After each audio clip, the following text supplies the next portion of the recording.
একটা শেষ প্রশ্ন আসছে। বহিষ্কৃত নেতা ফজলুর রহমান বলেছেন শিবিরের 3টি শব্দ 3 জায়গা থেকে এসেছে, যা খুবই আপত্তিকর। এ ব্যাপারে আপনার মতামত কি?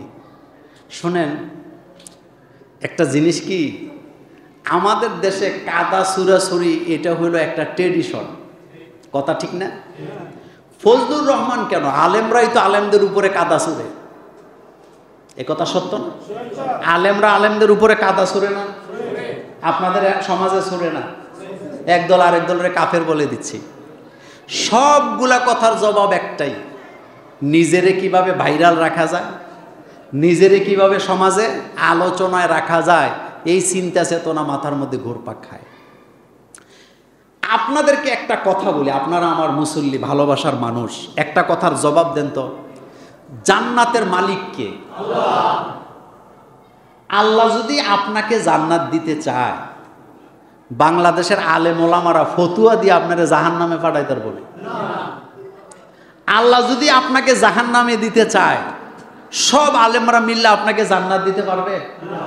কে জান্নাতি কে জাহান্নামী, এটা কার কাছে? এ কথাটা মনোযোগ দেন। বাইজিদ বুস্তামি রাহিমাহুল্লাহ, তাকে একজন মুশরিক জিজ্ঞেস করলেন, বাইজিদ তুমি ভালো নাকি আমি ভালো মানুষ হিসাবে? বাইজিদ বুস্তামি বললেন, বাইরে এত কঠিন প্রশ্ন করছো, এটার জবাব আমি হাসরের মাঠ ছাড়া দিতে পারব না। আচ্ছা, বাইজিদ বুস্তামি আপনাদের দৃষ্টিতে ভালো মানুষ না খারাপ মানুষ? কোনো সন্দেহ আছে? তিনি বলতেছেন, বাইরে এত কঠিন প্রশ্ন করছো, এটা আমি হাসরের মাঠ ছাড়া দেব না, দিতে পারবো না। মুশরিক বলতেছে, কেন পারবেন? আপনি বলে দেন, আপনি ভালো নতুবা আমি ভালো। কয় না, হাসরের মাঠে আমি যেদিন দাঁড়াবো, দাঁড়াবার পরে যদি দেখি তুমি মুশরিক আমি মুমিন ছিলাম, আর আল্লাহ আমার আমলগুলো কবুল করছে, আল্লাহ যদি আমারে জান্নাতি বলে ঘোষণা দেয়, তখন আমি বলবো আমি ভালো তুমি খারাপ।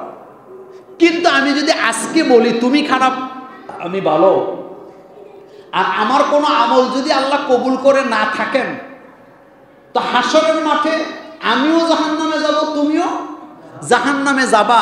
সেদিন তুমি আমাকে লজ্জা দিবা, জাহান্নামে বসে বসে বলবা তুমি না বলছিলা তুমি ভালো, তো আজকে আমার ঠিকানা যেখানে তোমার ঠিকানা।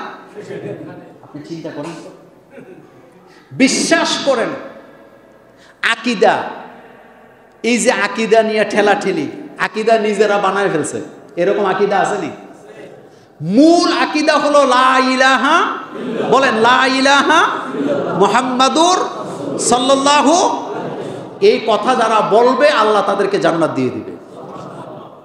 কাদা ছুড়াছুড়ি করেন না, কাদা ছুড়াছুড়ির দরকার নেই। আমরা কারো কথার জবাব দিতে চাই না, আমরা চাই সবাইকে নিয়ে একসাথে চলতে। ঐক্যের ব্যাপারে আগামী জুমাতে, ঐক্য কেন হয় না এ ব্যাপারে ইনশাআল্লাহ আগামী জুমাতে একটা পয়েন্ট থাকবে। আল্লাহ আমাদের সকলকে কবুল করুক। আসসালামু আলাইকুম ওয়া রাহমাতুল্লাহি ওয়া বারাকাতুহু।